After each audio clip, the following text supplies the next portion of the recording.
le monde entier. J'ai dansé, j'ai sauté, j'ai eu tous mes souliers, j'ai collé, j'ai crié au son de cette organe.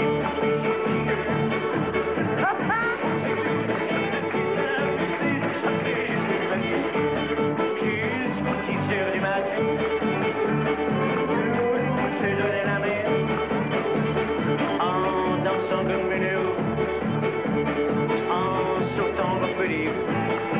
J'ai dansé, j'ai sauté, j'ai tous mes souliers, j'ai collé, j'ai crié, au son de cet endiablé, swing avec elle, sur la bonne voix, et la mélodie à mon show. Hey! C'est le métier le plus intéressant au monde.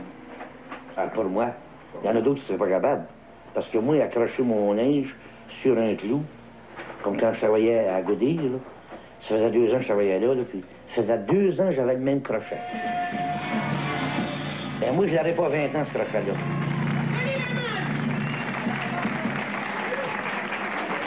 Willie adorait la scène. C'était une bête de scène, oui, je dirais ça. Parce que c'est vraiment là qu'il se sentait bien, puis on le voyait qu'il se sentait bien. J'ai fait plusieurs spectacles avec lui, à sa compagnie. C'est des choses qui se ressentent beaucoup, ça. Lui, il aimait être là, performer, c'était son essence même. Willie était un bonhomme qui était spontané. Il montait sur scène, il n'y avait rien de préparé, sauf qu'il disait, je vais chanter cette chanson-là, cette chanson-là, cette chanson-là. Je la fais dans ce clé-là, ce clé-là, ce clé-là. Puis c'était ça. Là, des fois, il y avait des petits changements sur scène. Moi, je parle du temps que moi, je l'accompagnais sur scène. Quand j'étais petit cul, j'avais 16-17 ans. C'était ça pour moi, Willie Lamotte. Mais il n'y a pas une place où on est allé en province, même au Nouveau-Brunswick, où Willie n'était pas aimé. Et même en ce temps-là, il faisait ça le comble. Ça, c'était Willie Lamotte, ça. Lui, avec son guts, son front qu'on appelle ça, il fonçait. Il aurait foncé à n'importe quoi.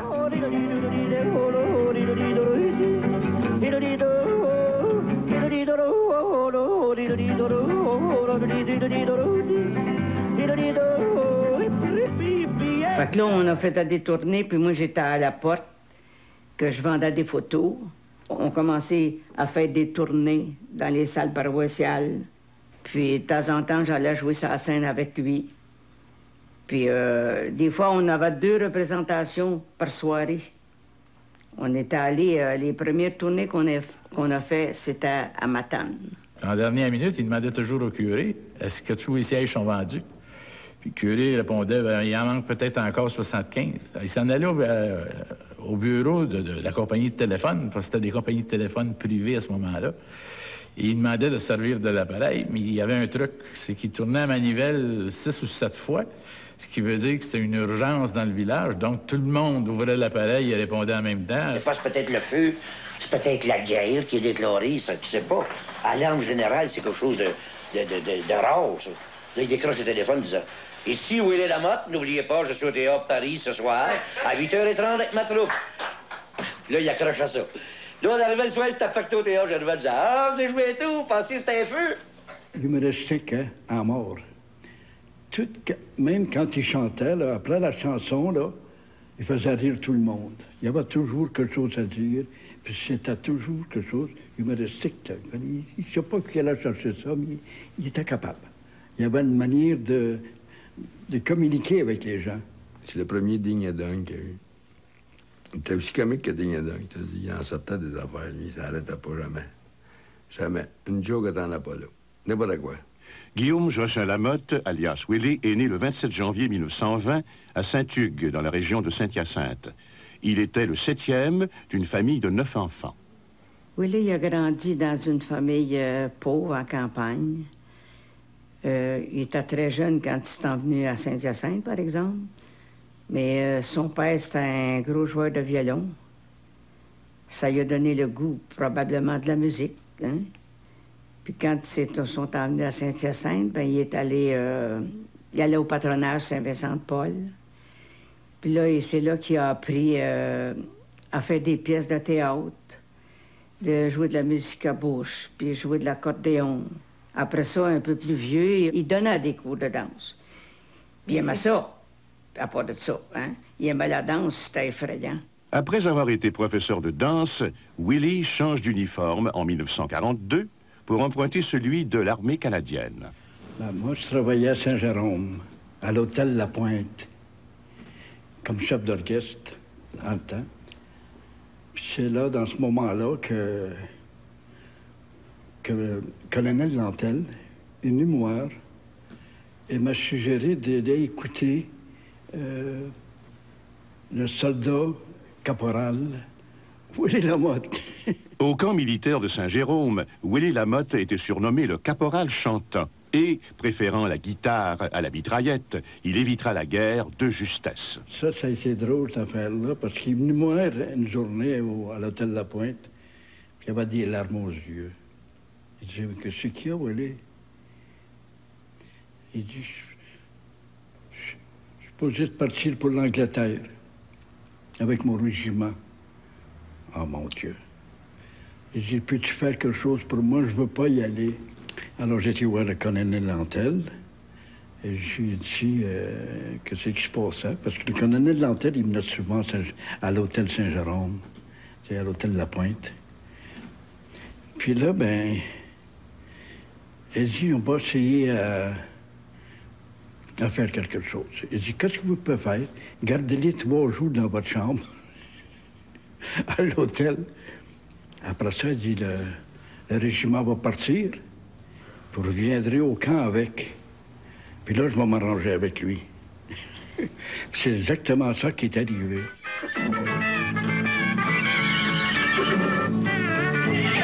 Ouvre-moi ton cœur, laisse mon amour entrer. Ouvre-moi ton cœur et laisse-moi t'aimer. Le soleil brillera et les nuages seront bleus. Chérie, ouvre-moi ton cœur, laisse mon amour entrer. Je sais qu'une vieille histoire te fait souffrir, mais chérie, ne m'en veux pas, ne me laisse pas languir.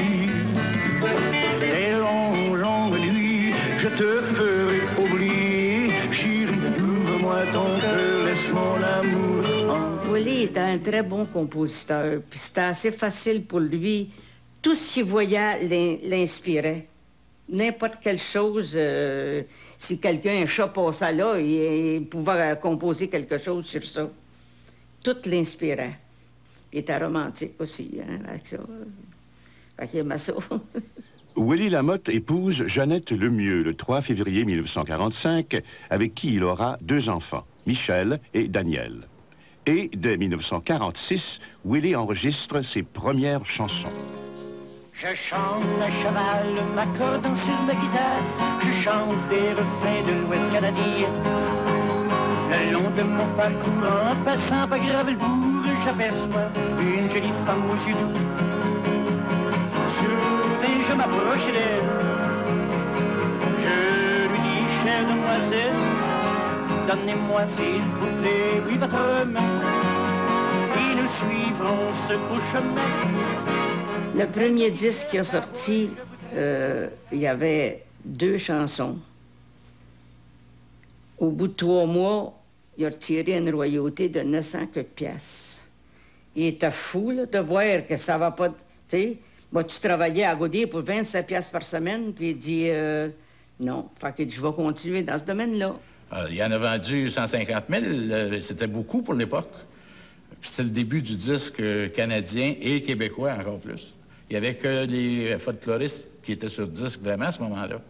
Qu'est-ce qui me donnait la chance? Ça se vendait beaucoup dans ce temps-là. Il y en avait. C'est que les maudits records, là, 78, là. Quelqu'un achetait ça, une femme arrivait d'un petit char, flouc, une femme dessus casse le record. Il allait en acheter un autre, tu sais.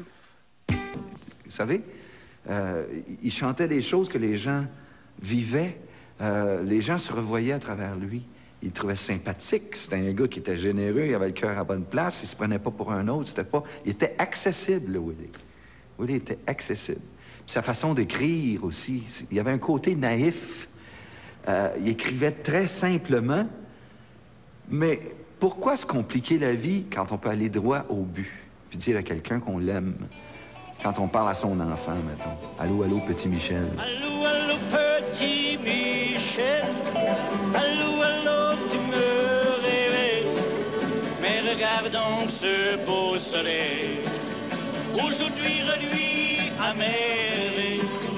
Je t'en prie de fais passer là. Et puis regarde ton cher papa. Ici en Arizona, tu suivras maître à grands pas. Là, mon père, il voulait pas que je fasse ça. Mon père, il voulait pas. Il voulait que j'aille à l'école. Comme dans la chanson, là. Maman, don't let your baby grow up to be a cowboy. You better be lawyer and doctor. Non, il voulait que je... D'ailleurs, quand j'ai arrêté à l'école, il m'avait dit, t'avais 2 héritages, ton éducation, je te l'ai envoyé à Oxford, n'importe où.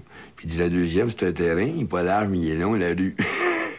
Parce qu'il dit, si tu veux jouer de la musique, c'est pas ici dans le sous-sol, logé nourri, que tu vas apprendre de quoi. Et alors, j'ai parti, avec mon baluchon. C'est très bien, c'était une des plus belles choses qu'il m'a laissées. En plus de ses chansons. Je suis un chanteur fantaisiste. Je ris de tout ce qui existe. Pour être franc, j'ai peur des chevaux. Il me manque encore plus de tout. J'aime à chanter avec une guitare. Et je déteste toutes les bagarres. J'aime mieux me promener en auto. C'est plus facile de monter un bronco. Pour imposer son style, Willie, et sa force d'ailleurs, qui a fait qu'il a percé probablement plus que les autres, c'est qu'il s'est imposé en étant un des premiers qui s'habillait en cow-boy, avec son cheval sur scène, d'ailleurs au grand désarroi de beaucoup de cabarets à Montréal, parce que le cheval, des fois, c'était pas très plaisant. Puis t'avais le patron du cabaret qui disait « Il va peut-être graffiner mon boss ce matin, c'est pas bien drôle. » Mais il faisait quand même. Mais c'est pas évident de rentrer dans un cabaret avec un cheval. Au premier étage, ça va. Un des premiers engagements, c'était le cabaret Figaro, sur la rue Saint-Laurent, juste au sud de Mont-Royal. Alors, ils ont regardé, l'escalier allait en tournant, c'était impossible de monter le cheval là. Le propriétaire, M. Brassard, a dit « Je vais t'arranger ça ». Il a fait venir une crane, c'est toute réserve, en français, j'ai pas le terme. Et on a palanté le cheval, on a enlevé la fenêtre en avant de la bâtisse et on a monté le cheval au 2e étage. Et les spectacles sont commencés. Et un bonsoir. L'orchestre était derrière Willie, lui est là avec Rita Germain et son cheval. Le rouge à manceau, qui était son nom, le saxophoniste, si vous savez comment le saxophoniste est fait, là, durant le spectacle, le cheval a levé sa queue, a fait ce qu'il avait à faire, mais s'est tombé directement dans le saxophoniste de M. Manceau. À la fin des années 40, Willie jouait et dansait dans différentes troupes. En 1951, il forme un duo avec Rita Germain, un joyeux tandem qui va durer 12 ans. Un des moments les plus importants, je pense, dans la carrière de Willie, ça a été le duo, le tandem qu'ils ont formé, qui a formé avec Rita Germain. Rita était sa straight girl. Elle était celle qui faisait l'harmonie avec lui. Elle faisait des solos, elle chantait des solos, mais elle est venue au bout d'un certain temps compléter Willie sur scène. Comme Tigus et Timos, d'ailleurs. C'est devenu un tout. Rita était drôle. Rita s'était fait donner des cours de guitare hawaïenne dans le temps, qui allait complémenter la guitare de Willie. Elle avait un peu de côté comédienne sur son côté. Donc, Rita et Willie, ça faisait un duo qui vraiment plaisait aux gens. Et à Willie, les femmes l'aimaient parce qu'il était impeccable, avec ses beaux habits blancs, ses diamants, puis il chantait une petite chanson d'amour, puis il avait une petite voix intéressante quand il chantait ses chansons d'amour, etc. Et en même temps, elle l'adorait parce que si quelqu'un venait puis le mettait en boîte dans les sketchs, Willie, il a l'air un peu comme ça, et il était le gars qui peut se laisser donner un coup de pied au cul. Quel être plus adorable y a-t-il qu'un être qui te séduit et qui, en même temps, puis il accepte de faire rire de lui. Et en ce temps-là, il y avait un chanteur français que tout le monde connaît sûrement, Charles Trenet, qui était venu faire une visite au Canada, et Willie, avec sa grande langue, il se l'est emparé pour une tournée de, je pense que c'était 2 semaines en ce temps-là. Je me souviens d'un incident, d'ailleurs, où on était en tournée, et on était 2 voitures qui se suivaient, parce qu'on était plusieurs personnes, et il y avait une roulotte pour les instruments et le bagage. Et puis, Willie voyageait avec Charles Trenet dans une voiture. Moi, je voyageais dans l'autre voiture avec les autres comédiens. Puis j'étais d'ailleurs le seul musicien. J'étais tout seul. Puis, on est arrêté à un garage. Naturellement, on prenait de la gasoline en s'en allant. Et c'était entendu que les dépenses de voiture étaient divisées entre Charles Trenet et Willy Lamotte. Et ça faisait le 4e garage auquel on arrêtait pour prendre du gaz. Et puis, Charles Trenet payait jamais le gaz. Et puis, Willy, dans son langage très pittoresque et très imagé, des mots que je ne mentionnerai pas parce qu'il y a des enfants qui nous écoutent probablement, disait que c'était peut-être à son tour de payer le gaz, puis il parlait à un des comédiens dans l'auto. Alors, il est venu le temps pour le payer, et puis Charles reste debout, puis... Alors, Willy dit poliment à Charles, « Charles, je pense que c'était à votre tour de quand même payer pour la gasoline. »« Ah, mais je n'ai pas d'argent. Willy, je m'excuse, je n'ai pas d'argent. » Alors, Willy, ça après une claque sur son chapeau en paille. Il avait son éternel chapeau en paille, lui. Ça après une claque dessus, puis il a pris le chapeau, puis il a enlevé la doublure qu'il y avait dedans, puis c'était plein d'argent. Il a pris l'argent pour le gaz, il a fait le chapeau, puis il a mis le chapeau à Charles. Il dit, t'as payé pour le gaz. C'était ça. Willy, c'était ça. Tu sais, vous dire, quand on chicanait, tu vois, on était bleus tous les deux, là, tu sais. 2 minutes après, c'était fini, on partait à rire. Tu sais, c'était tout oublié, ça. Hein. Tu sais, c'est parti, ça. On pense plus à ça, là. On n'en parle plus de ça, tu sais. On commence encore, puis là, c'était du fun tout le temps, du plaisir, tout le temps, rire, puis rire. En 53, Willy m'avait appelé, je demeurais à Montréal, ça rue Dorchester dans le temps, c'est René Lévesque aujourd'hui. J'ai reçu un téléphone de Willy Lamotte qui voulait que je remplace son guitariste à CKVL. Nous, on travaillait de 9 h le soir, on commençait à 9 h dans les cabarets, jusqu'à 3 h du matin. Alors, à 3 h du matin, il fallait être à CKVL à 5 h. Tu sais, on était chez les hommes de 6 h à 8 h. L'émission était très populaire, d'ailleurs. C'était bien écouté. C'était l'émission du matin où les gens écoutaient en s'en allant travailler. C'était comme... C'était le morning man de ce temps-là. Alors, on faisait de l'instrumental, des chansons, des gags. Et puis, les gens entendaient dehors. Quand on arrivait à 5 h, il y avait déjà une lignée dehors qui attendait. Parce qu'ils ne laissaient pas rentrer des gens avant, peut-être 15 minutes, 10 minutes avant. Ça rentrait en courant pour savoir une place dans le studio-théâtre. Et puis, c'était du plaisir, mais on ne pouvait pas faire que ce qu'on voulait faire, que ce qu'on aimait faire. Comme Willy chantait une chanson, à un moment donné, il se laquait sa ceinture, puis le pantalon tombait à l'aise en chantant. C'était toutes des affaires de même, mais il ne pouvait pas faire ça devant le public.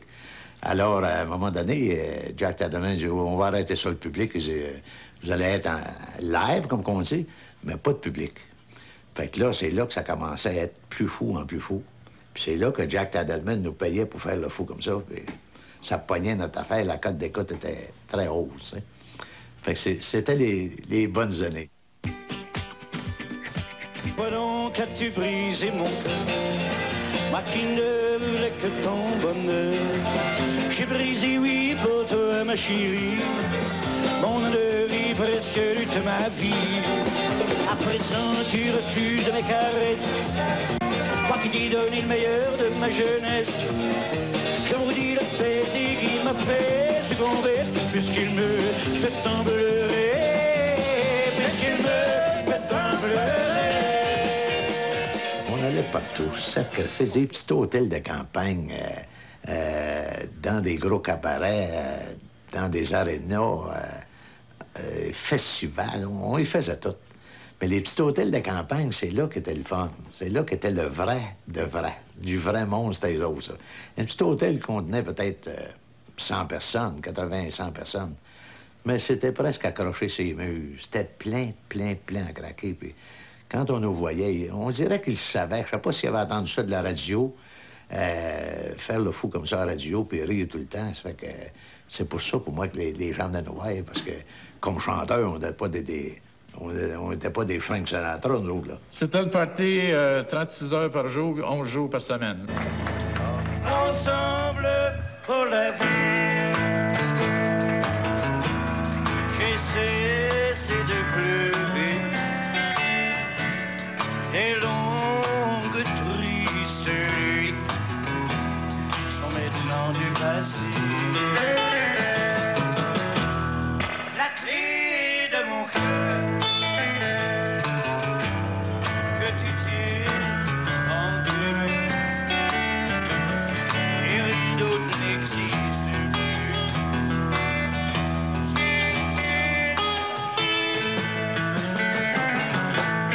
peut-être sa carrière passait en premier, hein, tu sais. Il travaillait beaucoup, puis il se dédiait beaucoup à sa carrière. Ça a été une bonne chose aussi. Mais toute bonne chose a des fois un mauvais côté aussi. C'est évident que nous, ben, il n'y a pas eu beaucoup de temps à nous consacrer. Ma vie est un long chemin sans fin. Et je ne sais pas très bien où je m'en vais. Je parcours les faubourgs. Fait que j'ai eu mon mari, pour dire, la moitié de ma vie, il était parti. Mille après mille, je suis triste. Mille après mille, je m'ennuie. Jour après jour sur la route, tu ne peux pas savoir comme je peux t'aimer. Il était maître sur scène. Il était maître. Il était numéro 1 qui m'avait dit, moi je suis numéro 1, puis toi tu es numéro 2, quand j'ai commencé à travailler avec lui régulier. Fait que ça veut dire quoi, ça, 1 puis 2? Mais il dit, moi je suis en avant, numéro 1, toi t'es en arrière de moi, t'es numéro 2. Fait que là, ça m'avait pas tant rire parce que c'était comique la manière qu'il disait ça. Ça a toujours resté d'ailleurs, ça a toujours resté. Mais à un moment donné, quand j'avais 2, 3 chansons à faire, là je m'avançais en avant, ça il me l'avait dit. T'en viens au micro, je le savais, mais il fallait le suivre, tu sais. Non, il ne fallait pas y voler à la vedette, parce que Willie Lamotte, c'était Willie Lamotte. Mais à un moment donné, à Shepperville, dans le théâtre, j'avais, au lieu de chanter mes 3 chansons, j'étais supposé chanter, j'en ai fait une d'extra, une 4e. Là, il n'a pas aimé ça, il a débarqué de scène, et puis il était fâché. Il a été fâché 2, 3 jours de temps, là, on travaillait pareil, mais ça a pris 2, 3 jours avant que ça se place, tu sais. Et un jour, on est à Cannes pour La mort d'un bûcheron, qui est en nomination. Moi, je joue un petit rôle dans La mort d'un bûcheron. Et puis, je suis avec ma femme, et Willie est à Cannes avec Denise Filiatro en avant de nous.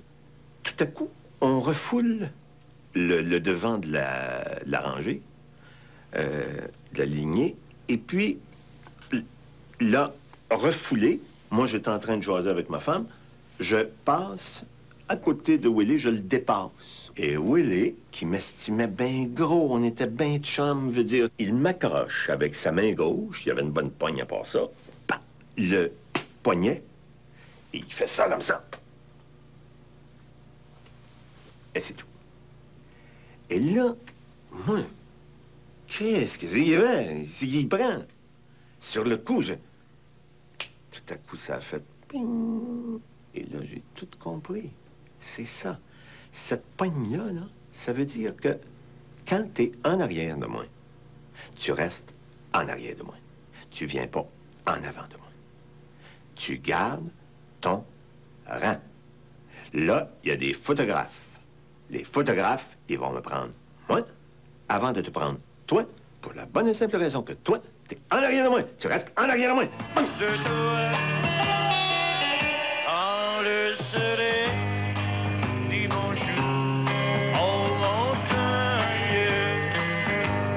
je suis seul et ne veux penser qu'à toi. Tout le monde ensemble, quand le soleil, hey!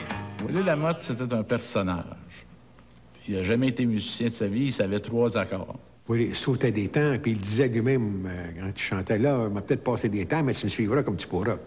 Mais encore une fois, à cause du respect que Willie m'avait fait connaître de la musique western country, j'ai été obligé, par respect de Willie, de changer des structures d'orchestration en mathématiquement changeant des mesures à l'intérieur d'une chanson. Willie a fait des spectacles avec moi, avec 17, 18 musiciens. C'était pas un problème. J'écrivais selon ce que... Si Willie sautait un temps à la 4e mesure, tout l'orchestre sautait un temps. Je l'écrivais comme ça, parce que j'avais un respect pour Willie. Willie, c'était un naturel aussi. C'était les gens, je pense que les gens s'ennuient beaucoup d'artistes comme ça. Des artistes qui sont vrais, pas des artistes qui se prennent au sérieux. Oui, il n'y avait pas besoin de se prendre. Le monde le prenait. Et ça, c'est très, très important. Willie, Willie, il doutait, je pense, tout le temps de lui. Il était pas sûr, hein? Mais, à un moment donné, où t'as 10 articles par semaine sur toi, avec des photos, puis etc., où tout le monde te court après, tous les journalistes te courent après, eh bien, dis, puis tes disques se vendent, puis t'atteins des records, puis etc. Parce que c'est ça, la vie de Willie. C'est record par-dessus record par-dessus record. Quand je te dis des records avec des records, des records avec des disques, tu sais. Alors, c'est... Qu'est-ce que tu veux? T'as pas besoin de te prendre pour quelqu'un. Soyez sans gêne et criez-moi Willie. Je remplis de gaieté. Et bienvenue au ranch à Willie.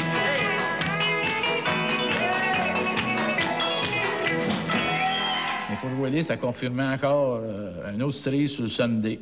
Le fait d'avoir son émission qui rejoignait en même temps tout le monde du Québec, c'était encore mieux que n'importe quelle tournée ou spectacle dans un cabaret. Le célèbre Ranch à Willie, qui a été en ondes de 1970 à 1976, a valu à Willie Lamotte les trophées Méritas du meilleur chanteur western québécois et de la meilleure émission de variété au Gala des artistes en 1971. C'était presque pas endurable de voir Willie les premières émissions tellement il était nerveux. Willie, à l'extérieur de la scène, était 2 fois plus drôle que sur scène. Donc, quand il recevait les directives du scripteur, on pouvait savoir que Willie n'était pas confortable, il se mangeait les ongles, il se grattait les cheveux, il n'y avait rien qu'il faisait pas. Mais Doris Lucie l'amenait à se calmer et à rendre les choses assez drôles pour ramener le vrai Willie à sa place, pour que Willie projette exactement ce qui était Willie Lamotte, et non ce qui avait été fabriqué. C'était du vrai Willie lorsqu'on arrivait sur le côté comédie. On venait de faire une émission de Willie Lamotte de Télémétropole, c'est-à-dire le ranch à Willie. Puis on sort, puis il ventait, puis c'était l'hiver, puis il faisait pas chaud, puis on marchait. Puis moi, puis Willie, c'est plus un secret pour personne que Willie a déjà dit, c'est pas grave, des feux, il dit, on n'a pas, il dit, on s'en a acheté. Ça fait que c'était un petit peu notre cas. Et on marchait, puis on était tous les deux comme penchés comme ça face au là, puis on était entourés de Pierre Laberge, puis d'autres musiciens, puis Bob et tout ça. Puis là, Willie, il s'est relevé là-bas, puis il me regarde, puis il dit, on sait quel bord il vient le vent, nous autres, en pâte. Tout le monde est en terre, c'est sûr. C'était un farceur comme ça. Il se prenait pas au sérieux, mais par contre, il fallait pas qu'on y marche ses pieds, par exemple, puis qu'on y manque de respect. Je pense que là, on savait comment il s'appelait, tu sais, de quel bois il se chauffait. Il pouvait être aussi malin qu'il pouvait être comique. C'est ça que je veux dire, là. Si quelqu'un... surtout si quelqu'un arrivait et il demandait quel âge que t'as, Willie, ça l'insultait. Demander son âge, ça l'insultait. Ça le mettait en maudit, tu sais. Puis moi, je faisais des faces avec ça. Je disais, voyons donc, il a 49 ans, tu sais. Il en avait 60, tu sais. Fait que là, ben, tu sais, on virait ça en face tout le temps, parce que sans ça, une couple de fois, là, ça passait proche que, t'as dit que Willie reste tranquille, tu sais. Willie s'était fixé des fois des challenges, surtout si Willie chantait dans des trous, parce qu'il y en avait en ce temps-là à Montréal, et Willie faisait des trous des fois parce qu'il fallait qu'il boucle ses fins de mois comme tout le monde. Willie, des fois, il se fixait un but, il se disait, je sais que ça parle beaucoup pendant le spectacle, il me disait, m'en va le faire ma gueule, tu vois ça. Puis ça, c'était... Puis il le faisait. Il n'avait pas un qui parlait dans ça quand il chantait, parce qu'il disait, je descends puis je te la ferme.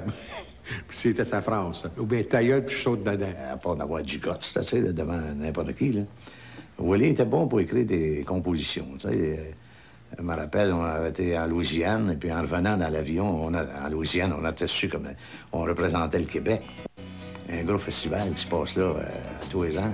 Puis en revenant dans l'avion, Willie dit, il faut que j'écrive une chanson sur la Louisiane. Il a pris un morceau de carton qu'il y avait dans la poche du siège, là, d'en avant. Il a sorti ça, puis il a commencé à écrire la chanson « Mon voyage en Louisiane ». Il a écrit ça dans à peu près 15 minutes.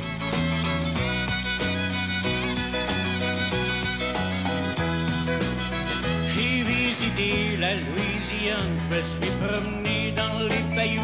J'ai vu des fleurs et de belles femmes, de Lafayette à Grand-Mamour. Et son sont gentils, ces Acadiens. Ils sont polis, ces Louisianais. Je comprends qu'ils sont nos cousins. Quand on les rencontre, ils parlent français. Un bon jour, il a décidé, chez London, de faire un disque d'harmonica. Il était gêné de dire que c'était Willie Lamotte qui jouait. Soudainement, il a décidé de dire, on va l'appeler Hubert Lacroix. Parce qu'il y a des gens là, qui regardent cette émission, qui ont des disques d'Hubert Lacroix, ils avaient une pièce de collection, c'est Willie Lamotte qui joue de l'harmonica. C'était quand même très bon. Il n'a jamais voulu, de son vivant, que les gens sachent que c'était lui, Hubert Lacroix.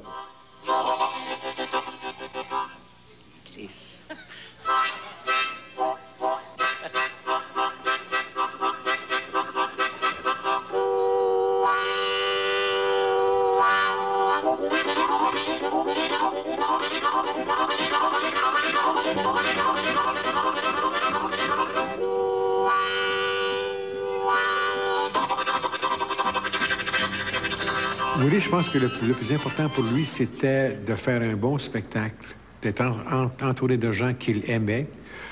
Malheureusement, des fois, il y avait des gens qui profitaient de sa bonté, de sa générosité. Mais Willie était heureux, entouré de ses amis à une grande table, après un spectacle, puis là, on va manger. Puis c'est moi qui paye, quoi. C'est ça qu'il disait. Il aimait les bijoux. Une fois, il avait acheté une bague. C'était toute une bague. C'était une affaire, un fer à cheval avec plein de diamants. Puis il me montre ça. Puis il dit, garde ça, Pat, garde ça. J'ai acheté ça. Il dit, ils fournissent le gun avec. Il dit, parce que ça va à peu près 15-20 000 piastres, je sais pas. Alors, il avait besoin de quelque chose pour se défendre si jamais il sortait. Alors, il aimait flasher, mais pas dans le sens vaniteux, par exemple. Je pense que Willie, il aimait partager toutes ces affaires-là avec ses chums, les faire rire. C'était un gars qui aimait rire. J'ai même vu Willie un jour, on était dans un restaurant chez Rinaldo, en ce temps-là, sur la rue Saint-Hubert. On était assis un groupe ensemble. On fêtait notre anniversaire qui était à peu près dans les mêmes jours. Et puis, le restaurant appartenait à quelqu'un de l'autre côté de la clôture, et puis un bonhomme qui est rentré, qui n'était pas de bonne humeur, à un moment donné, il est monté dans le balcon du restaurant, puis il a tiré de la mitrailleuse, il a fait le tour du restaurant avec sa mitrailleuse. Nous, on est assis en bas, et Willie a calmement dit, une chance qu'il n'a pas fait de trou dans ma pizza, ça aurait gâté mon souper. Moi, j'étais sidéré. J'avais eu très peur.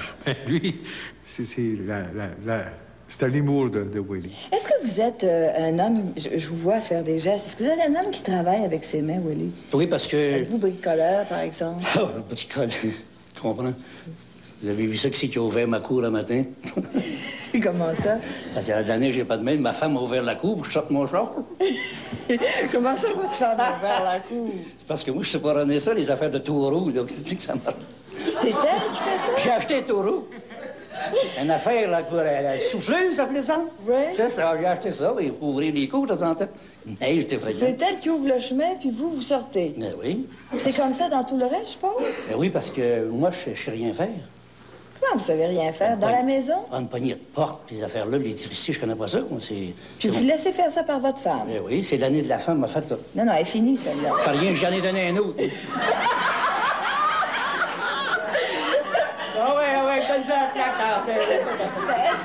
qu'elle est équipée, au moins? Ah, tous ces outils, ça. Quand elle va jouer au golf, elle gagne des scies mécaniques, ça finit là. Ah ouais, donc, là, le trait de bois. Mais vous êtes quoi dans cette maison-là? Moi, je suis le poète chantant. Mais là, vraiment, j'aurais tout entendu. Sable, Willie Lamotte prend des allures de légende. En 1970, l'Office national du film lui fait le rare privilège d'immortaliser sa vie sur pellicule, au même titre que le frère André, Maurice Duplessis et Maurice Richard. Papa, quand il nous a appris qu'il faisait partie de ce coffret-là, des 4 grands du Québec, de l'Office national du film, et qu'il nommait les 3 autres, qui étaient vraiment des gens d'autres milieux, puis de grands hommes aussi, il était comme... Je ne suis pas incrédule, il dit ça se peut pas, je comprends pas pourquoi ils me choisissent moi. Il le prenait pas comme moi, je suis un grand de ceux-là. Il disait, il y a les 3 grands, puis il y a Willie Lamotte. Alors... Dès 1970, le chanteur country entreprend une seconde carrière. Il joue dans plusieurs longs métrages. Willie, il a commencé à faire des films. Gilles Cal nous a appelés en Floride. Il dit, Willie, il le connaissait pas seulement. Il dit, Willie, j'aurais besoin de toi, il dit, pour faire un film. Il dit, ça serait la vraie nature de Bernadette. Révélé au grand écran par le cinéaste Gilles Carle, Willie Lamotte connaîtra ses heures de gloire comme acteur. Avec le film La mort d'un bûcheron, il remporte un prix d'interprétation comme meilleur acteur de soutien lors du Festival de Cannes en 1972. Tu vas devenir la première chanteuse western topless du continent. Hein? Dis-moi pas que t'as peur de te montrer une belle fille comme toi. Oh, je peux pas me montrer devant tout le monde. Voyons, voyons. Tout le monde se monte aujourd'hui. C'est devenu naturel. C'est philosophique. Oh non, je peux pas. Non, non, non. Tu seras pas tenu. D'abord, je vais te mettre un beau petit bikini western, des belles petites bottes, un beau petit chapeau, puis 2 étoiles de shérif, c'est tout. C'est pas tenu, ça. Willie, je l'ai utilisé dans Les Colombes, dans Bingo. C'était pas des rôles énormes, mais ça faisait partie, pour moi, Willie Lamotte, encore une fois, comme Mandat Parlant et comme d'autres, c'est des natures. C'est des natures qui n'ont pas eu besoin de passer par les écoles de théâtre, qui n'ont pas eu besoin de la formation technique pour être vrai, pour être bon, pour être... Et quand on engage des natures comme ça, c'est comme quand on engage des enfants. Les enfants, eux, n'ont pas passé par les écoles de théâtre non plus, mais comme ils n'ont pas de technique, ils sont obligés de jouer avec toutes leurs tripes, ils sont obligés de jouer avec leur âme, avec tout ce qu'ils sont. Ils peuvent pas tricher, autrement ça paraît, c'est épouvantable, c'est horrible. Alors quand ils ont ce talent-là, quand ils ont ces natures-là, les utiliser, en général, ça pète l'écran. Tu passes un peu plus ce matin qu'hier. Y a personne qui m'a empêché de passer ce que je voulais passer. Puis toi, tu commences à voir ça le premier matin, OK? Willie est un gars qui prenait ces choses-là au sérieux. On lui demandait de jouer un rôle, un instant. On lui demandait de dire le texte d'un autre. Il fallait qu'il soit un bon acteur. Il prenait ça très au sérieux. Et il n'était pas dans son élément, il n'était pas comme un poisson dans l'eau. Et alors, ça créait, oui, j'ai senti souvent, une tension. Mais il ne, en tant que star, et en tant que séducteur, et en tant que gars bien au-dessus de ses affaires, et il fallait qu'il conserve cette espèce d'image qu'il a. C'est évident qu'il cachait ça. Mais à de certains moments, tu sentais une impatience chez lui de ne pas avoir dit, d'avoir encore bafouillé sur ce mot-là, ou etc., où il disait « Hey, je peux-tu le dire autrement, là, tabarnak, ce petit bout-là, ça... Hein, peux-tu dire ça à la place? Ouais, OK. Bon. Ou après la prise, j'ai essayé, j'ai dit ça autrement, là, mais c'est-tu bon, c'est-tu bon? » Ouais, le patron. C'est moi, le patron. Ah non, mais Johnny. Monsieur Cooper? Ah oui, Johnny Cooper, le patron. Mon mari est mort. Il est mort. Ben voyons, vous ne le saviez pas? Il est mort dans le rodéo de l'année passée.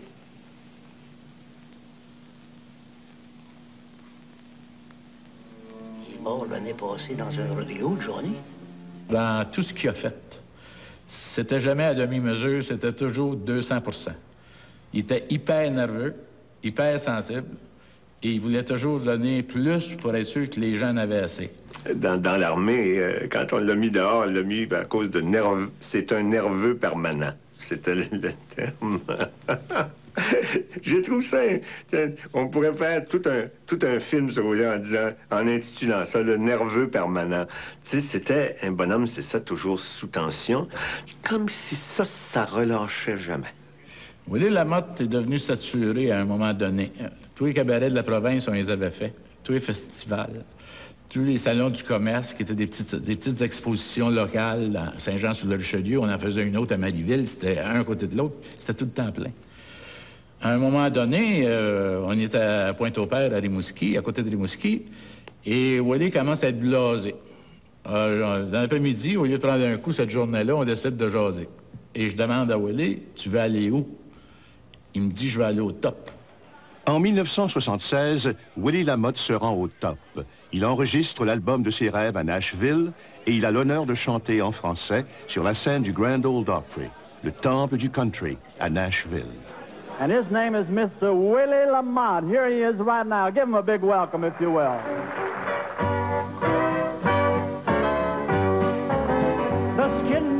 été un beau jour. Elle m'avait promis son retour. Depuis je l'attends, nuit et jour. Je sais qu'elle va revenir, mon amour. Ah, là, on était fiers. Ben, il y a des grands bouts qu'on ne se rappelle pas d'avoir chanté. On était trop nerveux. Là, les caméras, tu sais, je pensais à Elvis quand il jouait dans des places. Tu vois, les caméras s'allumaient partout. Puis à la fin de l'émission, il y a même un Japonais qui est venu en arrière, un gars de la radio japonaise qui était là, un journaliste, quelque chose. Là. Et puis il disait interviewé, tu sais. Ah, c'était le fun, la vraie affaire. C'était Willie. C'était Willie, le King, c'était Willie. Willie, d'ailleurs, quand il était à Nashville, quand il est revenu, puis qu'il m'a raconté qu'il avait chanté sur la scène du Grand Ole Opry, puis qu'il avait rencontré un tel, puis une telle, il était comme illuminé comme un grand néon. C'était pour lui le summum de sa vie. Il avait chanté avec les grands. Il avait été sur la même scène que les grands. Même pour lui, de marcher sur les mêmes planches que Johnny Cash, que Gene Autry, que Roy Rogers, pour lui, c'était comme de Hank Snow. Willie était à genoux devant Hank Snow, il l'adorait. C'était pour lui le summum de sa vie. Il avait marché sur les mêmes planches qu'eux autres. Il était fier comme un pain. 2 ans plus tard, en 1978, Willie Lamotte, le plus célèbre porte-étendard de la musique country québécoise, est victime d'une embolie cérébrale qui le laissera partiellement paralysé. À 58 ans, Willie Lamotte doit mettre fin à plus de 30 années de vie artistique. Je suis vraiment très heureux de présenter, en qualité de président du conseil d'administration de la Disque et du spectacle québécois, le trophée témoignage à Willie Lamotte.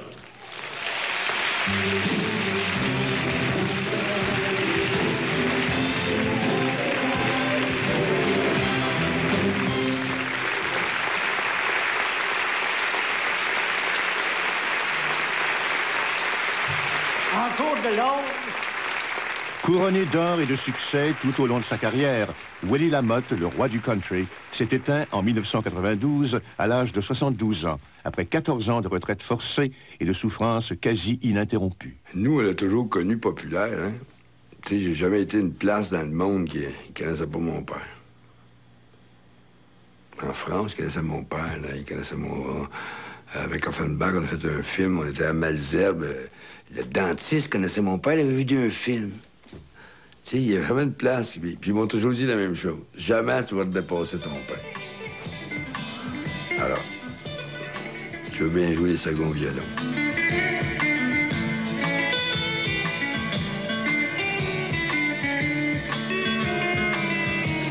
Souvent pleuré, souvent rêvé,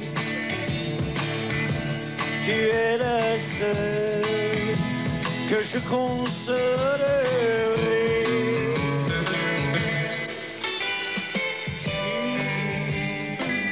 Ne me demande pas si je t'aime, et si parfois j'ai de la peine, tu resteras mon seul amour.